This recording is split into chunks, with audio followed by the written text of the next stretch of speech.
بسم اللہ الرحمن الرحیم۔ السلام علیکم۔ اردو کہانی مرکز پر آپ سب کو خوش آمدید کہتے ہیں۔ میں بچپن سے اپنی پھپھو کے ساتھ رہتی تھی۔ میرے والد کی وفات کے بعد میری پھپھو نے میری پرورش کی تھی۔ پھپھو نے شروع سے مجھے بتا دیا تھا کہ میری ماں کسی کے ساتھ بھاگ گئی تھی۔ اس وجہ سے میرے والد یہ صدمہ نہ سہ سکے اور ان کا ہارٹ اٹیک سے انتقال ہو گیا تھا۔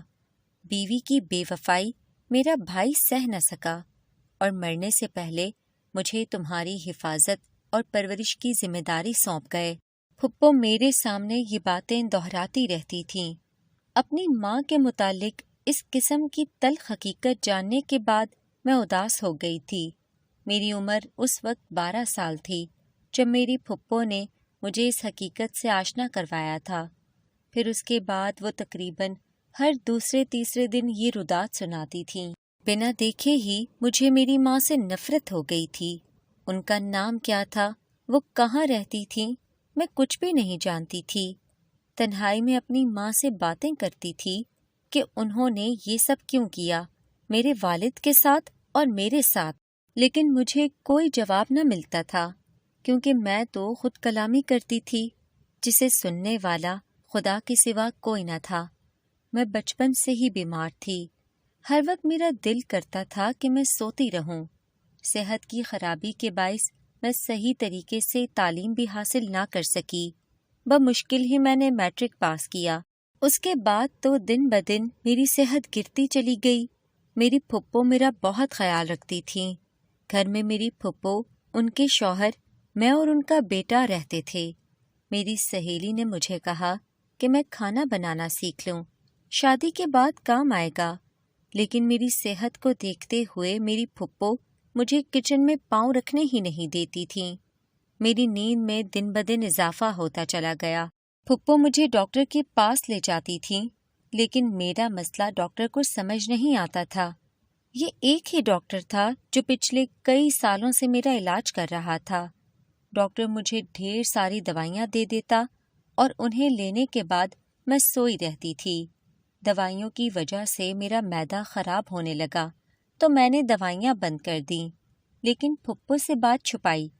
پھر 1 ماہ کے اندر میں نے محسوس کیا کہ جب سے میں نے دوائیاں بند کی ہیں تب سے میری نیند میں کافی کمی آ گئی ہے۔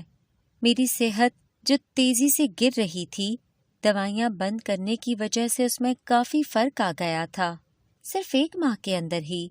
مجھے لگا شاید یہ ڈاکٹر اچھا نہیں ہے یا پھر یہ دوائیاں مجھے سوٹ نہیں کر رہی تھیں، لیکن میں جانتی تھی کہ اگر میں اپنی پھپھو کو یہ بات بتاؤں گی تو وہ غصہ کریں گی کہ میں نے دوائیاں کیوں چھوڑ دیں، کیونکہ انہیں میری صحت کی بہت زیادہ فکر تھی۔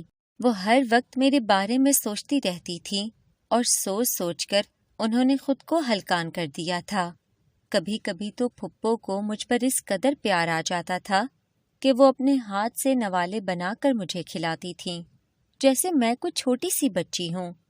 پھپھو کا بیٹا آریان مجھ سے 5 سال چھوٹا تھا، یعنی کہ 15 سال کا تھا۔ جب میں 20 سال کی ہوئی تو میرے رشتے آنا شروع ہو گئے، لیکن جب بھی کوئی عورت میرا رشتہ لے کر آتی، میری پھپھو اسے تمام حقیقت سے آشکار کر دیتی۔ بہن، میں کسی سے کچھ چھپانے کی قائل نہیں۔ آخر ہم نے قیامت کے دن اللہ کو جواب دینا ہے۔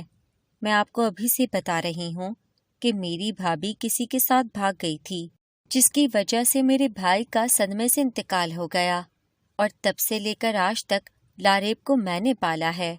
آپ لوگ رشتہ لے کر آئے ہیں تو اس لیے آپ سے کوئی بات چھپانا نہیں چاہتی تھی، اس لیے بتا رہی ہوں۔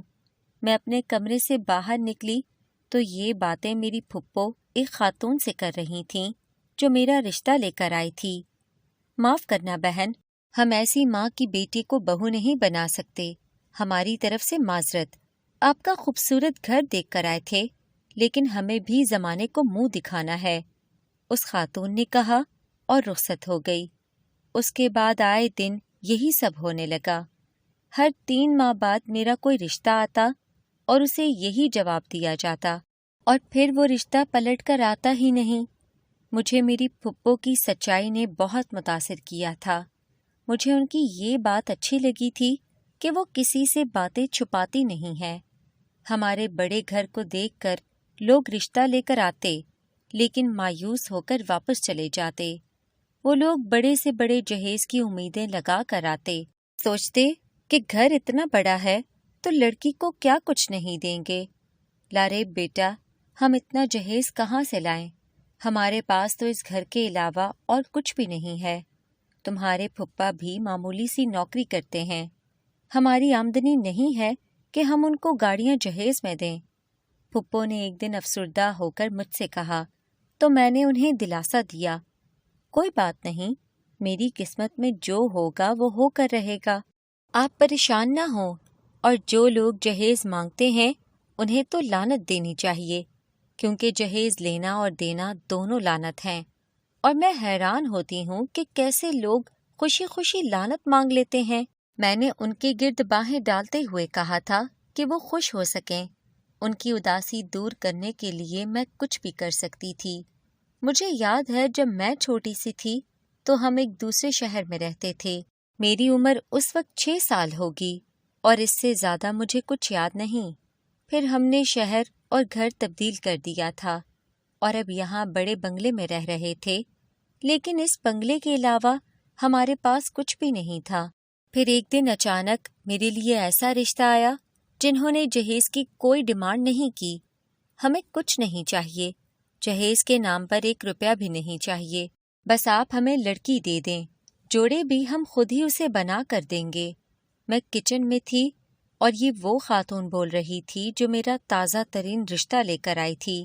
میں حیران تھی، مجھ میں ایسی کوئی خاص بات نہیں تھی کہ میرے اتنے رشتے آتے، لیکن اس بنگلے کو دیکھ کر لوگ امید لے کر آتے اور مایوس لوٹ جاتے تھے۔ یہ پہلی خاتون تھی جنہوں نے جہیز کی ڈیمانڈ نہیں کی تھی۔ یہ بات میری پھپھو کو بہت اچھی لگی، لیکن پھر میری زندگی کی تلخ حقیقت پھپھو نے اس عورت کو بھی بتائی۔ کوئی بات نہیں بہن، ایک کے کیے کی سزا تو اللہ بھی دوسرے کو نہیں دیتا، تو ہم کیوں اس بچی کو اس کے ماں کی کیے کی سزا دیں؟ اس عورت نے کہا تو میں حیران ہو گئی کہ کیا دنیا میں اتنے اچھے لوگ بھی ہیں۔ مجھے خوشی ہوئی اس عورت کی بات سن کر، اور یہ بھی پتہ چلا کہ وہ لوگ دور کہیں گاؤں میں رہتے ہیں، ان کی اپنی کافی زمینیں ہیں، ٹریکٹر وغیرہ، یعنی کافی مالدار لوگ تھے، بس شہر میں نہیں رہتے تھے، لیکن گاؤں میں ان کا بہت روب تھا، یعنی کہ وہ گاؤں کے اچھے خاصے امیر لوگ تھے۔ دور جانے پر میرا دل گھبرا رہا تھا، لیکن پھپھو نے مجھے دلاسا دیا، بیٹا، جو لوگ قریب رہتے تھے وہ تو بہت برے نکلے، یہ بھلے دور ہیں لیکن بہت اچھے لوگ ہیں۔ میری پھپھو نے مجھ سے کہا تو میں مطمئن ہو گئی تھی۔ پھر میری شادی کا دن بھی آ گیا۔ نکاح کے بعد رخصت ہو کر میں گاؤں میں آ گئی۔ میری پھپھو بھی میرے ساتھ تھیں، وہ میری شادی پر بہت خوش تھیں۔ جیسے ہی نکاح ہوا تو سب باتوں میں لگ گئے۔ گاؤں میں اتنی زیادہ رونق تھی جس کی کوئی حد نہیں تھی۔ گاؤں والے بے حد خوش تھے۔ میں نے ابھی تک اپنے شوہر کو نہیں دیکھا تھا، لیکن سنا تھا کہ وہ بہت خوبصورت ہیں۔ مجھے اپنی قسمت پر رشک آنے لگا تھا، کیونکہ میرے سسرالی مجھ سے بہت محبت سے پیش آ رہے تھے۔ ایسا محسوس ہو رہا تھا کہ جیسے آسمان میں ہماری روحیں ایک ساتھ تھیں اور زمین میں آ کر بچھڑ گئی تھیں اور یہاں آ کر مل گئے تھے۔ وہ لوگ اس طرح کا رد عمل ظاہر کر رہے تھے اور میں ان کے رد عمل پر بے حد حیران تھی۔ میں اپنے دلہے کا انتظار کر رہی تھی کہ اچانک میری پھپھو کمرے میں داخل ہوئیں اور انہوں نے کمرے کو کنڈی لگائی۔ میں نے دیکھا کہ میری پھپھو حواس باختہ ہیں۔ کیا ہوا پھپھو، خیریت تو ہے؟ میں نے انہیں اس قدر پریشان دیکھا تو پوچھا۔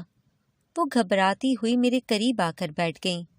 سنو لارب، جیسے ہی تمہارا شوہر اندر داخل ہو تو اسے پہلی بات یہی کرنا کہ تمہیں اس سے طلاق چاہیے۔ میری پھپھو نے گھبراہٹ کے مارے بولا تو میرے سر پر جیسے آسمان گر گیا تھا۔ ان کی بات سن کر میرے اوسان خطا ہو گئے تھے اور خطرے کی گھنٹی میرے لاشعور میں بجنے لگی تھی، یعنی کہ مجھے لگ رہا تھا کہ ہمارے ساتھ دھوکا ہو گیا ہے۔ کیا ہوا پھپھو، آپ ایسا کیوں بول رہی ہیں؟ بمشکل ہی میں نے یہ الفاظ ادا کیے تھے۔ میرا حلق خشک ہو گیا تھا پریشانی سے۔ ارے بیٹا، یہ لوگ بہت برے اور لالچی لوگ ہیں، میں نے ان کی باتیں سنی ہیں۔ انہوں نے جہیز وغیرہ اس لیے نہیں مانگا تھا کہ یہ ہماری تمام جائیداد پر قبضہ کر سکیں، ہمیں تمہارے ذریعے بلیک میل کر کے۔ ان لوگوں کی یہی پلاننگ ہے کہ یہ ہمارا گھر ہتھیا لیں گے اور ہماری فیکٹری بھی۔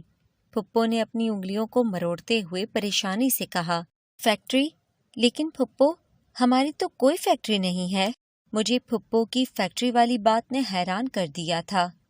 تمہارے بابا کا ایک پلاٹ تھا جسے ہم نے بیچ کر چھوٹی سی فیکٹری بنا لی تھی جسے تمہارے پھپھا چلاتے ہیں، لیکن اس بات کو ہم نے راز رکھا کیونکہ بہت دشمن ہو جاتے ہیں۔ تمہیں بھی آج بتا رہی ہوں، پھپھو نے رازداری والے انداز میں کہا۔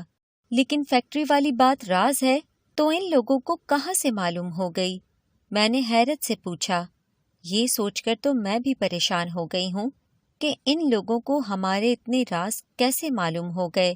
یہ سب ان کا پری پلان تھا، پھپھو نے کہا۔ بس میرا بچہ، تمہیں اب یہ کرنا ہے کہ تمہیں طلاق کا مطالبہ کرنا ہے اور سختی سے کرنا ہے اور کچھ بھی نہیں بولنا۔ تم اس شخص سے طلاق لو، میں آج ہی تمہیں واپس لے جاؤں گی، پھر ہم لوگ روپوش ہو جائیں گے کیونکہ یہ لوگ بہت خطرناک ہیں۔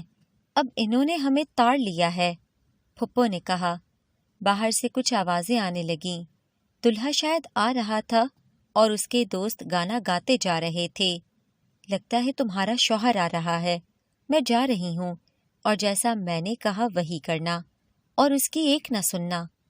پھپھو نے ان لوگوں کی آوازیں سنی تو بولی اور فوراً کمرے سے باہر نکل گئیں۔ تھوڑی دیر بعد میرے شوہر کمرے میں آ گئے۔ وہ میرے قریب آ کر بیٹھ گئے تو خوشبو کا ایک جھونکا سا مجھے محسوس ہوا۔ میں نے اپنی لرزتی ہوئی پلکیں اٹھا کر انہیں دیکھا تو وہ بے حد حسین تھے، یوں کہیں کہ مردانہ وجاہت کا شاہکار تھے، اور میں انہیں دیکھتی ہی رہ گئی۔ نہ جانے کب سے مجھے تمہاری تلاش تھی، اور دیکھو آج قسمت نے ہمیں ملا دیا۔ انہوں نے میرا ہاتھ اپنے ہاتھوں میں لے کر محبت بھرے انداز میں کہا تو میرا دل ڈوب کر ابھرا۔ اتنی حسین سنگ چھوڑنے کو میرا دل نہیں کر رہا تھا، لیکن مجھے وہی کرنا تھا جو مجھے پھپھو نے کہا تھا۔ مجھے طلاق چاہیے، میں نے فوراً کہا تو انہوں نے حیرت سے میری طرف دیکھا۔ کیوں؟ انہوں نے مسکراتے ہوئے شریر انداز میں کہا تو مجھے حیرت ہوئی۔ مجھے لگا وہ غصہ کریں گے، لیکن وہ مسکرا رہے تھے۔ اس کیوں کا جواب تو میرے پاس نہیں تھا۔ میں سوچ میں پڑ گئی کہ کیا جواب دوں۔ پھپھو نے مجھے وجہ نہیں بتائی کہ میں طلاق مانگنے کی کیا وجہ بیان کروں۔ بس مجھے طلاق چاہیے، آپ ابھی اسی وقت مجھے طلاق دے دیں، میں نے ہمت کر کے کہا۔ تو اس بار ان کا کہکہا بلند ہوا تھا۔ ان کا کہکہا سن کر میری روح جیسے کانپ گئی تھی۔ میں سمجھ گئی تھی کہ یہ اپنے مکروہ ارادوں میں کامیاب ہو گئے ہیں۔ پھپھو سچ کہہ رہی تھیں، یقیناً یہ طلاق کی پٹی تمہیں تمہاری پھپھو نے پڑھائی ہے ابھی ابھی، میرے شوہر نے کہا۔ میں پھٹی پھٹی آنکھوں سے ان کو دیکھنے لگی اور سوچ رہی تھی کہ انہیں کیسے پتہ چل گیا۔ یقیناً انہوں نے پھپھو کو کمرے سے نکلتے ہوئے دیکھ لیا تھا۔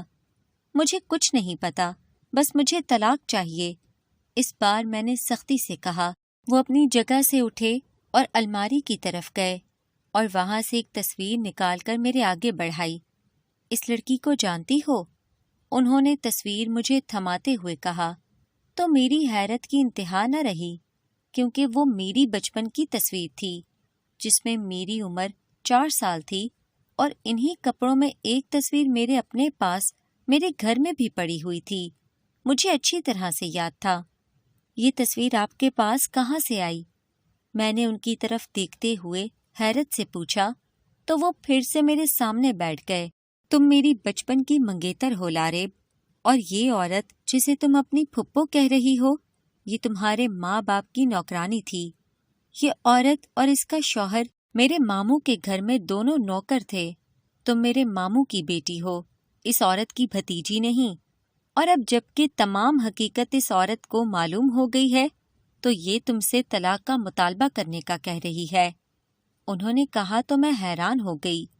سجاد میرے ماموں تھے اور انیسہ بیگم ہماری مامی، تم تینوں کہیں جا رہے تھے گاڑی میں کہ کار کے حادثے میں ان دونوں کا انتقال ہو گیا اور تم زندہ بچ گئیں۔ یہ عورت اور اس کا شوہر تمہیں لے کر فرار ہو گئے۔ ہم گاؤں میں رہتے تھے۔ اس وقت گاؤں سے شہر رابطہ کرنا بہت مشکل تھا۔ مہینوں میں ایک خط لکھ کر رابطہ ہوتا تھا۔ پورا مہینہ ہمیں معلوم ہی نہیں ہوا اس حادثے کے متعلق۔ جب ماموں کی کوئی خبر نہیں آئی تو ہمارے رشتہ دار شہر چلے گئے کہ پورے مہینے میں انہوں نے کوئی رابطہ نہیں کیا تھا۔ وہاں جا کر معلوم ہوا کہ وہ گھر بک چکا ہے اور کار حادثے میں ان کا انتقال ہو چکا ہے۔ بہت زیادہ معلوم کرنے پر پتہ چلا کہ تم زندہ بچ گئی ہو، لیکن تمہارا کوئی اتا پتہ نہیں تھا۔ ہم نے ہر جگہ ڈھونڈ لیا لیکن ہمیں کوئی سراغ نہیں ملا، کیونکہ ہم اس چالاک عورت اور اس کے مکار شوہر کو نہیں جانتے تھے۔ اڑوس پڑوس کے لوگوں سے پتہ چلا کہ وہ لوگ تمہیں لے کر فرار ہو گئے ہیں اور گھر بھی بیچ گئے ہیں۔ گھر بیچنے والے کو اس عورت نے یہ بتایا کہ اس کا بھائی سجاد فوت ہو چکا ہے اور اس کی جائیداد کی وارث ان کی بیٹی ہے جو کہ ان کے پاس ہے۔ تمہاری تصویریں وغیرہ دکھا کر ان لوگوں نے گھر بیچ دیا۔ سب نے یقین کر لیا کہ وہ تمہاری پھپھو ہیں اور ان کے سوا تمہارا کوئی نہیں، اور بڑی ہو کر تم ان کی جائیداد کی وارث ہوگی، اس لیے انہوں نے تمہیں چھپا دیا۔ 15 سال لگے ہم لوگوں کو تمہیں ڈھونڈنے میں۔ میرے شوہر کی بات سن کر میں حیران ہو گئی۔ میرے لیے یقین کرنا مشکل ہو گیا تھا۔ آپ جھوٹ بول رہے ہیں۔ میری جائیداد ہتھیانے کے لیے یہ سب آپ کا پلان ہے؟ جو جھوٹی کہانی گڑھ لی ہے آپ نے۔ میں نے فوراً کہا۔ میرا دل ان کی بات ماننے کو تیار ہی نہیں تھا۔ باہر پولیس آ گئی ہے اور اب تمہاری سو کالڈ پھپھو پولیس کے سامنے ساری سچائی اگل دیں گی، انہوں نے کہا، اور مجھے باہر لے گئے تو میں نے دیکھا کہ پولیس نے انہیں حراست میں لے رکھا ہے۔ پھپھو نے اپنے جرم کا اقرار کر لیا تھا اور میں حیران تھی کہ اتنے سالوں تک یہ عورت میری مری ہوئی ماں پر اتنے الزامات لگاتی رہی ہے۔ میری پاک باز ماں پر کتنا کیچڑ اچھالا ہے اس عورت نے۔ مجھے اس سے نفرت سی محسوس ہو رہی تھی، اور بعد میں پتہ چلا کہ جو دوائی وہ مجھے دے رہی تھی وہ نیند کی دوائیاں تھیں، اسی لیے میں سارا دن سوتی رہتی تھی۔ مجھے کام کاج بھی اس لیے نہیں سکھایا انہوں نے تاکہ میرا کوئی رشتہ نہ آئے، اور جو رشتہ آئے وہ واپس چلا جائے۔ ان کی مجبوری یہ تھی کہ تمام جائیداد کے کاغذات میرے نام پر تھے۔ شاید میرے والد کو علم ہو گیا تھا اپنی موت کا، اسی لیے انہوں نے وکیل کو بلا کر میرے نام تمام جائیداد کر دی تھی، جو 20 سال کی عمر میں میرے نام پر منتقل ہو جانی تھی۔ اس لیے انہوں نے یہ سب کیا اور مجھے 20 سال تک زندہ رہنے دیا، ورنہ شاید کب کا مار چکے ہوتے۔ پھر مجھے یاد آیا کہ انہوں نے شادی سے کچھ دن پہلے مجھ سے کچھ کاغذات پر دستخط کروائے تھے، لیکن انہوں نے اس کے متعلق کچھ نہیں بتایا، صرف اتنا کہا کہ بعد میں بتائیں گی۔ یہ وہی جائیداد کے کاغذات تھے جو انہوں نے اپنے نام کروا لیے تھے، اور پھر مجھے شادی کروا کر گھر سے نکالنا چاہا۔ وہ لوگ شاید جان سے مارنے والوں میں سے نہیں تھے، صرف قبضہ کرنے والوں میں سے تھے، ورنہ کوئی اور ہوتا تو مجھے مار دیتا۔ ہر انسان کی اپنی حدود ہوتی ہیں، اور ان کی حد اتنی ہی تھی۔ جو بھی تھا خدا نے میری مدد کی، اور اب میں اپنے وارثوں کے پاس آ گئی۔ میری ساس مجھ سے اتنا پیار اس لیے جتا رہی تھیں کیونکہ میں ان کے مرحوم بھائی کی بیٹی تھی۔ آج سب مجھ سے بے حد پیار کرتے ہیں، خاص کر میرے شوہر۔ میں خدا کی بہت شکر گزار ہوں کہ اس نے مجھے میرے وارثوں سے ملا دیا اور مجرموں کو ان کے کیے کی سزا مل گئی۔